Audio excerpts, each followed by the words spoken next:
Makueni Senator Mutula Kilonzo Jr. blames the standoff in the county of Makueni on political malice and outside interference. Mutula says it is unfortunate that the county government may be dissolved, but acknowledges that that may be the only way to unlock the current leadership impasse in the county. Here's the second part of his interview with KTN's Aaron Ochieng. Many would say that you're not a politician and you're not self-made politician. Maybe you are riding on the gains made by your father. How would you answer them? That statement carries some element of truth. I'm not riding on it. The fact is that I'm Mutula Kilonzo Jr. by virtue of being born by Mutula Kilonzo. So therefore, it's not a question of riding. I was born Mutula Kilonzo Jr.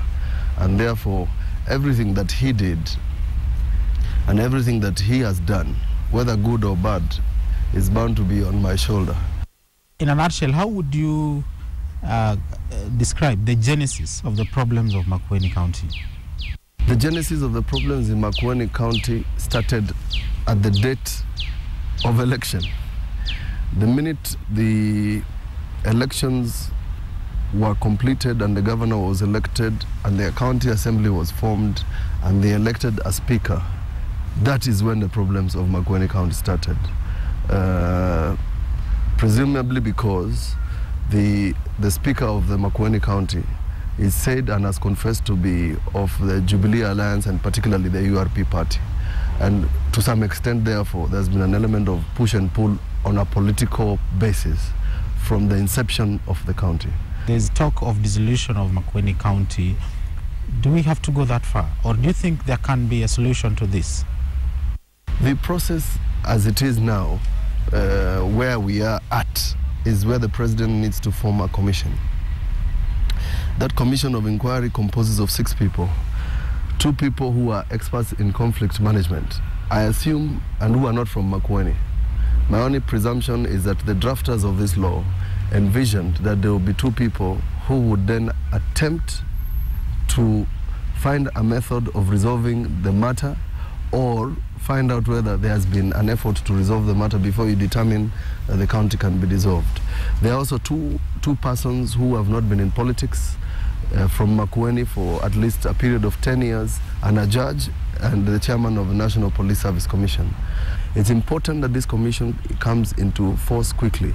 And I say so because the persons who have been given the task of ensuring we do not get to where we are, in my view, have failed. We have an Auditor General. There are issues about either misappropriation of funds or misapplication of funds. Those issues have not come to the fore. They still remain allegations. There are issues about, there's a person in the name of a controller of budget. These are the people who are supposed to ensure that counties have complied within the period of the law. To have a situation where we look as if you're stuck, yet there are institutions that are supposed to ensure these things happen, it pains me. And lastly, the questions of budgets are not new because there are counties that have already complied with what we are referring to as ceilings on budgets. The tragedy about it, Aaron, and it's fair that I tell you, is because the proposal to amend the law to include ceilings, the proposals on ceilings on budget under the Public Finance Management Act was proposed at the Senate by me and was later amended to remove one clause, one phrase by Senator Khalwale, who is now the chairman of Public Accounts Committee of the Senate. Do you also support the dissolution? And if it is dissolution, where does now Makueni County remain?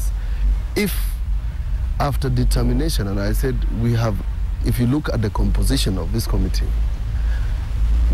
committee finds that there is no other method in Makueni, we, the Senate, will have to agree with those recommendations because, as I said, they have the methods of interrogating the petition filed by the petitioners from Makueni in detail, so that first we remove the politics of it, because what we are going through is not is both a political process and a legal process. But we expect the composition of the commission to be able to dissect this into such minute detail, so that if there is a person or persons in the assembly or in the county government who are responsible for this impasse, those persons, I would myself request a recommendation be made that they be barred from holding public office, because it is a tragedy to have a county that is completely stuck, yet the persons who are the leaders in that county are receiving salaries.